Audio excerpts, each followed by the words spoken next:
Nakatingin lamang si Grayson sa likod ni Sandra habang naglalakad papasok sa kwarto nito. Mapakla siyang natawa, saka nakapamulsang tumitig sa nakasarang pintuan ng kwarto ng babae. Do you really have to make me feel guilty?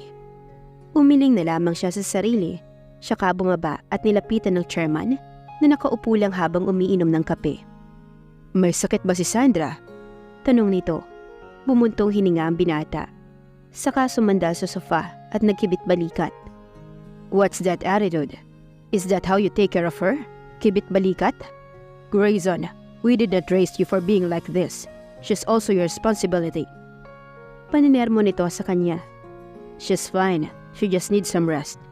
Sagot niya sa kaumupo ng maayos. How are you sure? Because I am with her a while ago. Mukhang naniwala naman ng chairman. Saka tumango at umayos ng upo. Nagsimula naman itong magtanong sa kanya tungkol sa progress ng kumpanya. They'd been doing a project with Velasquez Company, kaya yun ang binahagi niya sa chairman. Lumilipad naman ang isip ni Grayson habang tinatanong ng chairman. Kaya minsan ay sinisita rin siya nito.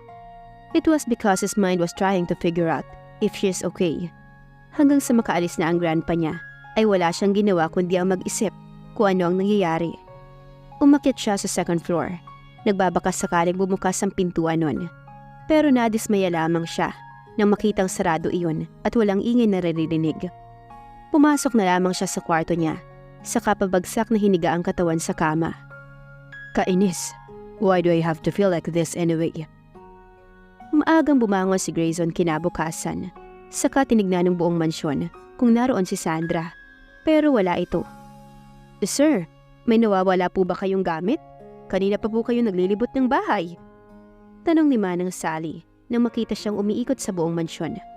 I was looking for my dog. Agad na sagot niya. May aso ba tayo, sir? Takang tanong ng katulong. Wala. Sagot niya. Saka mabilis na naglakad paakyat ng kwarto niya. Hindi pa rin siya mapalagay, kaya bumaba ulit siya at dumiretso sa kusina. Sir, ano pong gusto niyong kainin? Tanong ng tagapagluto. Saka siya umupo sa upuan roon. Kape lang. Sagot niya. Saka kumuha ng isang piraso ng grapes na nasa gitna ng mesa. Did she leave early? Ano po yun, sir? Umalis ba siya ng maaga? Si Sandra po? Tanong nito saka inilapag sa harap niya ang kape. Tumango lang siya saka kinuha iyon. Hindi pa nga lumalabas yun simula kagabi. Hindi nga nakapaghapunan. Ayaw namang lumabas ng kwarto. Kaya pinagluto ko siya ng sopas. Put it in a tray. I'll bring it to her. Nagdadalawang isip man ang ginang bago inilagay sa tray ang lahat ng inihanda nito. Para kay Sandra, saka binigay sa kanya ang susi. Kailangan mo yan, sir, baka hindi ka pagbuksan. Kailangan rin niya makakain para hindi siya magkasakit. Dagdag pa nito, saka siya tumango at tinapos ang pag-iinom ng kape. Dinala naman ni Grayson sa kwarto nito ang tray. Saka dahan-dahang binuksan ang pintuan nito gamit ang susi. Sinilip niya pa ang asawa. Saka nang makitang nakatagilid dito ng higa sa kama, lumapit siya, saka nilagay sa bedside table ang tray. Hoy! Tawag niya rito. Hindi naman ito sumagot, kaya lumapit siya sa hinihigaan nito at dumukwang habang tinititigan ng mukha nitong nakapikit pa. I can't even call her by her name. Dahan-dahang nagmulat ng mata si Sandra nang makaamoy siya ng kakaibang amoy. Nagulat na lamang siya nang makita ang mukha ni Grayson na ilang dangkal na lang ang layo sa mukha niya. Sa sobrang gulat ay agad siyang bumangon. Sanhi ng pagkauntog ng noo niya sa noo nito. Ano ba? Singhal nito sa kanya. Hindi na gaanong masakit ang ulo niya at parang nanumbalik lahat ng lakas niya at inis na tumitig rito. Pahinga ang kailangan niya para maging maayos ang pakiramdam, pero ginugulo siya nito. What? Maangas na tanong nito habang inihilot ang ulo. What are you staring at? Tanong ulit ni Grayson nang makitang nakatitig pa rin si Sandra sa kanya. Bakit ka nandito? Mahilig ka bang pumasok sa kwarto ng iba nang hindi nagpapaalam? What? Nagtatakang tanong nito. Matalino ka ni ba? Pangiinsultong tanong niya rito na ikinakunot ng noo ni Grayson. And how is that related to what you are saying? Anong ginagawa mo rito? Pag-uulit na lang niya ng tanong. Just eat that food. Ayokong may mawala sa bahay na to. Ganon ka ba talaga kaapektado para hindi kumain? Singhal nito saka naglakad palabas ng kwarto. Kahit naman ayaw ko sa'yo, Hindi sumagi sa isip ko ang bagay na yun dahil lang doon. Pasigaw na sagot naman ni Sandra, saka umirap. Para namang ang gwapo mo. Mas gwapo pa nga sa'yo si Sam. May ngunit sapat na para marinig ng tao sa loob ng kwarto niya. What did you say? Lingon ulit ni Grayson na nakataas pa ang noo. Sabi ko ang sama ng ugali mo. Peke ngiti niya, saka umiwas ng tingin at umayos ng upo sa kama. Hindi naman sumagot ang lalaki. Naiiling na lumabas na lamang ito ng kwarto. Umiiwas nga ako tapos ngayon ito naman ang lumalapit. Naaasar na wika ni Sandra, saka inabot ang tray, saka humigop ng sopas. Kumusta na ang pakiramdam mo, Iha? Tanong ni Manang Sally nang maglakad siya palabas ng living room.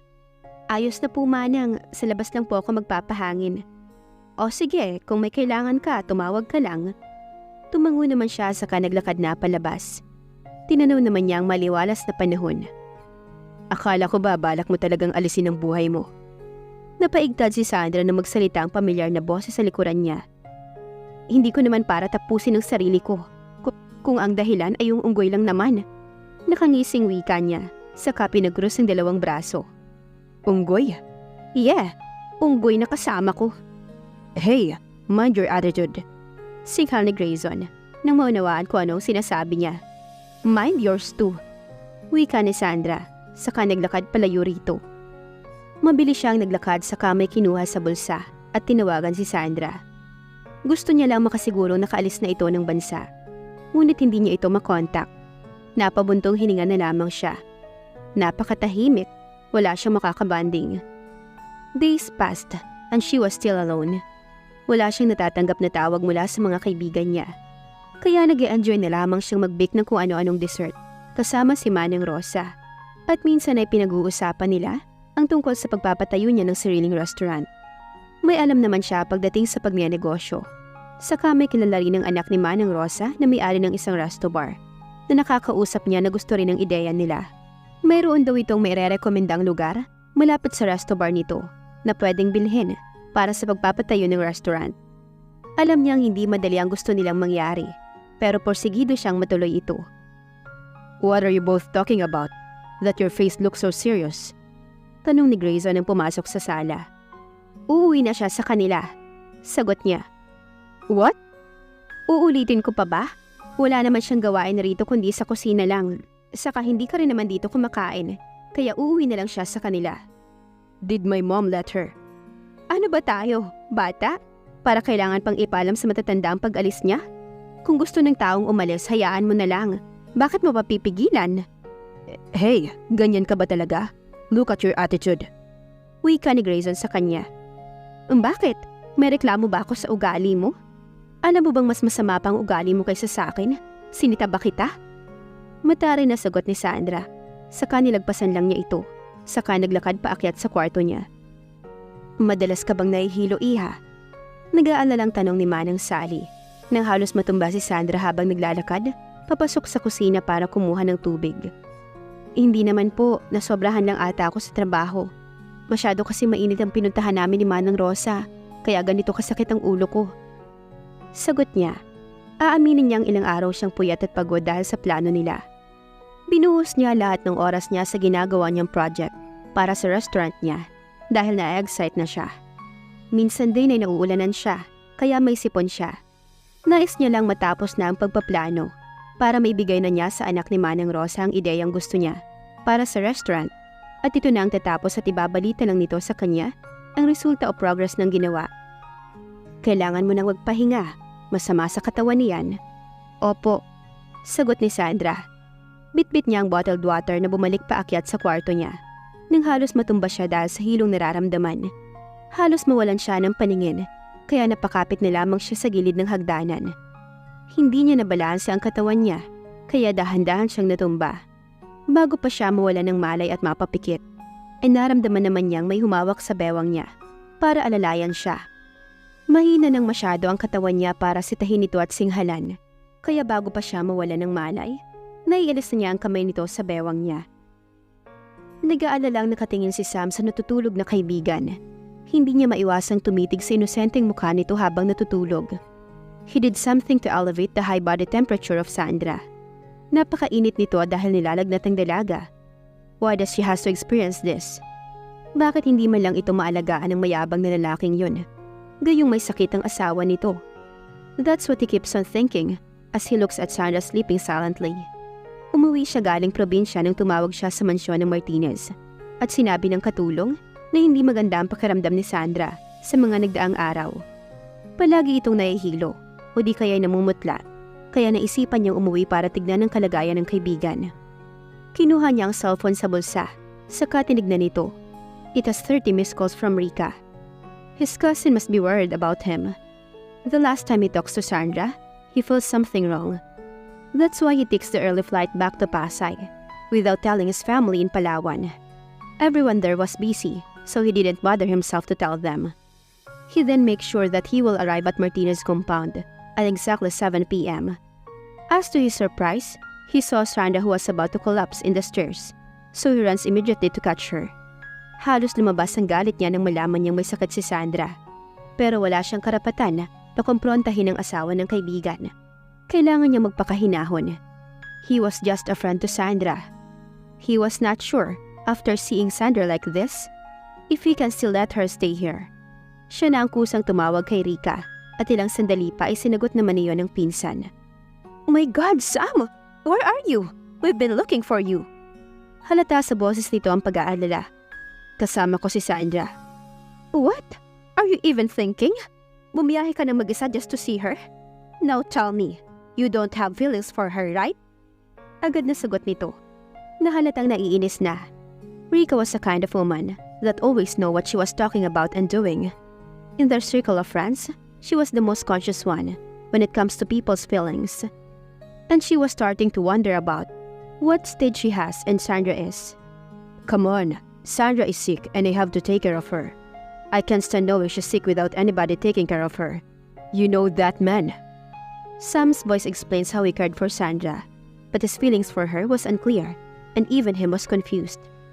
"Oh my God, how is she? Is she alright? Tell me." Nag-aalalang tanong ni Rika. "She's fine. She just needs some rest." "Thanks God. You're really in love with her to reach this extent." "I'm tired. I want to rest. Let's talk about this tomorrow." He said and ends the call. Hindi na niya hinintay pang sumagot ang kausap. He stared at Sandra for a while before leaving the room. He was about to step on the stairs down to the living room when Grayson gets out from his room and glares at him with full of sarcasm. "Manang, I told you before, don't let anyone enter the compound without my permission. Hindi niyo ba kayang sundin ang simpleng utos ko?" Galit na sabi nito sa katulong na naglilinis sa ibaba. "Sir, nag-aalala po kasi siya kay Miss." "Isang maling rason."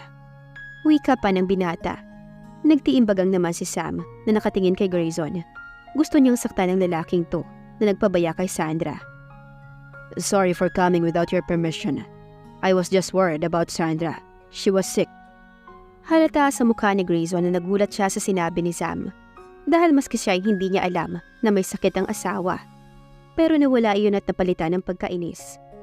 Naiinis siya sa kaalamang si Sam ang nag-aalaga sa asawa niya nang hindi niya alam ang dahilan.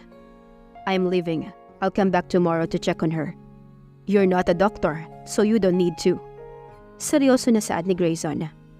"I'm not, but I'm the only one who cares for her here, whether you like it or not." Sarkastikong sagot naman ni Sam. "And who are you? A friend or a lover?" Tanong nito na halatang pinipikon siya. O sadyang ayaw lang nitong magpatalo, lalo na ang pagdiin sa salitang lover. "A friend who cares actually, because it's not my thing to let anyone sick, especially when that someone carries my surname." Sagot ni Sam na nagpaigtad sa tenga ni Grayson para sugurin nito. Sandra already carries Grayson's surname, kaya naaasar si Grayson na lumapit kay Sam. Nasuntok niya ito bigla. Napasandal naman si Sam sa lakas ng tama nito at nasapo ang baba na tinamaan ng kamao niya. "Sinasabi mo bang pinapabayaan ko siya?" Galit na tanong ni Grayson. "What do you think? Does letting her sick without knowing means you care? If you don't care about her, then better to let her go. I can take good care of her, the way you can't." Sagot ni Sam. Saka naman lalong nagingit-ngit sa galit si Grayson. Nakahanda na sana siyang ulit suntukin si Sam nang muunahan siya nito, dahilan para mapasandal siya. I always remain silent when it comes to both of you. Pero hindi ako papayag na pabayaan mo siya. Lalo na ngayong may sakit siya. Pero ikaw, wala kang ginagawa. How can you even think of yourself as a husband? Sandra doesn't deserve you. Isipin mo nga kung paano mo siya itrato. Stop acting like you care, because God knows you don't. Wika pa ni Sam. Hindi naman agad nakasagot si Grayson. Nahawak ang labi niyang nasugatan. Agad namang bumaba si Sam. Saka dire-diretsong tinahakandaan palabas ng compound. Saka naghanap ng taxi. Nagmamadali siya kanina kaya hindi na siya dumaan sa bahay nila para magdala ng sasakyan. Hindi malaman ni Grayson kung ano ang gagawin. Nasa loob pa rin si Sandra at may sakit ito. And he doesn't even know how to react and what he needs to do. Hindi pa niya naranasang mag-alaga dahil mula pagkabata niya ay naroon ang ina niya para mag-alaga sa kanya. Nagtungo na lang siya sa kusina dahil naroon si Manang Sally. Manang, pakitignan na lang si Sandra sa kwarto niya. Tatawagan ko na lang ang doktor ni Grandpa para pumarito bukas para tignan siya. Kung pwede po, bantayan niyo siya. Utos niya kay Manang. Agad namang tumalima ang matanda. Pasensya na sir, hindi ko kasi alam na may dinaramdam pala ang batang yun. Hindi naman nagsasabi sa akin. Tawagan mo na lang ako kapag may kailangan ka pa. Tumalikod na siya at nagtungo sa kwarto. Naligo muna siya bago nahiga sa malambot na kama. Kahit nakahiga na ito, ay hindi pa rin maiwaglit sa isip niya ang sinabi ni Sam. He admits it. What's bothering him right now is the thought if someone next to her room was fine. Nang hindi na makatiis ay bumangon na si Grayson. Saka lumabas at tumiretso sa kwarto ni Sandra. Nag-aalangan pa nga siyang pumasok. Pero para may sariling isip ang mga kamay at paa niya, nang buksan niyon na tumakbang. Naabutan pa niya si Manang na kinumutan si Sandra at tinignan kung mainit pa ba. Sir, bababa muna ako saglit para kumuha ng comforter. Dito na lang ako matutulog para mabantayan siya. Babalik lang ako. Mainang sambit ng ginang. Tumango na lang siya bilang tugon. Nang makalabas na ang ginang, ay hindi niya maiwasang mapatingin sa natutulog. Umupo si Grayson sa upuang nasa tabi nito sa katinitigan. Napangiti siya sa naisip. Ibang-iba ito sa Sandra na laging galit sa kanya. Ibang-iba ito sa Sandra na laging salungat sa kanya. Where is the strong Sandra? Makapal na kilay at perpektong pilik mata, heart-shaped lips and pointed nose. He doesn't even know why he notices that. Until suddenly feels pity towards her. He was useless. Sam was right. Wala siyang puso dahil pinabayaan niya ang asawa niya. He promised to Sandra's dad that he will take good care of her. But he knows he didn't. He just let her do whatever she wants without caring. Ang halik at pangiinsulto niya sa dalaga. Ang dahilan, para kamuhian siya nito. I am sorry. Yun na lang ang naisambit ni Grayson.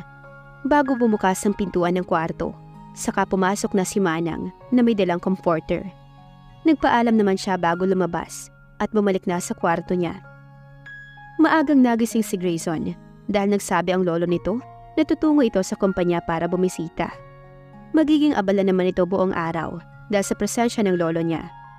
Dumiretso siya sa kusina. Nagpahanda na lang siya ng pagkain dahil sa opisina na lang siya kakain. Bitbit niya ang paper bag na tinungo niya ang garahe nang may maalala siya. Mabilis siyang bumalik sa kwarto niya, saka may kinuha at pumasok sa kwarto ni Sandra. Tulog pa naman ito kaya nilagay na lang niya sa bedside table niyon, saka may sinulat siya sa sticky note at iniwan roon. Lumabas na siya at dumiretso na ng sasakyan. Mainit pa rin ang pakiramdam ni Sandra nang imulat nito ang mga mata. Napatingin siya sa paligid. Nakahinga siya ng maluwag nang makitang nasa kwarto siya. She knew Sam was there last night. Narinig niya ang boses nitong tinawag siya bago siya nawala ng malay. Tumingin siya sa clock sa bedside table. Nasa 7:30 na ng umaga. Nahuli naman ng mata niya ang isang box na may nakalagay na sticky note. Dahan-dahan siyang umupo sa gilid ng kama at inabot iyon. When you wake up, eat the soup and drink this. Yun ang nakalagay sa sulat na may kasamang nakangiting emoji. She knew for sure that Sam wrote this before he left. Kinuha niya ang soup sa tabi nito. Mainit pa ito. Siguro pinahanda niya ito kay Manang. Nakangiting kinain niya ito. Nang maubos ay kinuha niya agad ang gamot na naroon sa kaininom. Buong maghapong abala si Grayson sa kumpanya. His grandpa was there, kaya naman pinagbutihan niya ang pagtatrabaho. As a CEO of the company, he can't let his grandpa down. since he was expecting him to take good care of everything. He was busy that he can't even drive himself home. Tinawagan pa niya si Raven para ipagmaneho siya nito pauwi. Habang nasa biyahe ay, bigla na lamang sumulpot ang mukha ni Sandra sa utak niya. Kinuha niya ang cellphone sa bulsa at tinawagan ng numero sa bahay. Ilang ulit pa itong nag-ring bago sinagot ni Manang. How's she? Maayos naman po siya, sir. Galing po dito si Sir Sam at inaalagaan si Sandra. Nagtiimbagang naman si Grayson nang malamang bumalik ang lalaki doon. Hindi na siya nagsalita pa at naibato ang cellphone sa upuang katabi. Napailing na lang ninilingon siya ni Raven. Raven knows him well. For how many years nilang magkasama, alam na niyang ugali nito. May nangyari sigurong hindi nagustuhan at unang beses nitong tumawag sa bahay na hindi naman ito gawain. He must have felt something towards his wife. Napapailing na lang si Raven sa kanyang naisip. His boss was crazy sometimes, pero hindi niya ito masisisi. At an early age, he was trained to do mature things because he was the only heir of the family to take over the company. His achievements in school makes his grandpa trust him to take over the company. At the age of 24, he started to do his job as a new CEO. Isang taon siyang ginabayan ng chairman para humawak ng kumpanya. Naging malaya lamang siya sa chairman mahigit 2 taon na nakararaan. Nakarating sila sa bahay ng walang imikan. Dire-diretso lang ito pagkababa ng sasakyan. Sumunod na lang din si Raven. Bumati pa si Manang sa kanya, ngunit hindi niya ito pinansin. O iho, ano bang nangyari kay sir? Magandang gabi, wala yata sa mood Manang. Napailing na lang si Raven, saka nagpaalam na aalis na. Selos na nga bang nararamdaman ni Grayson? Ano ang gagawin niya para mapaibig ang asawa? Abangan sa susunod na kabanata. Please like, share, subscribe for more updates. Maraming salamat po.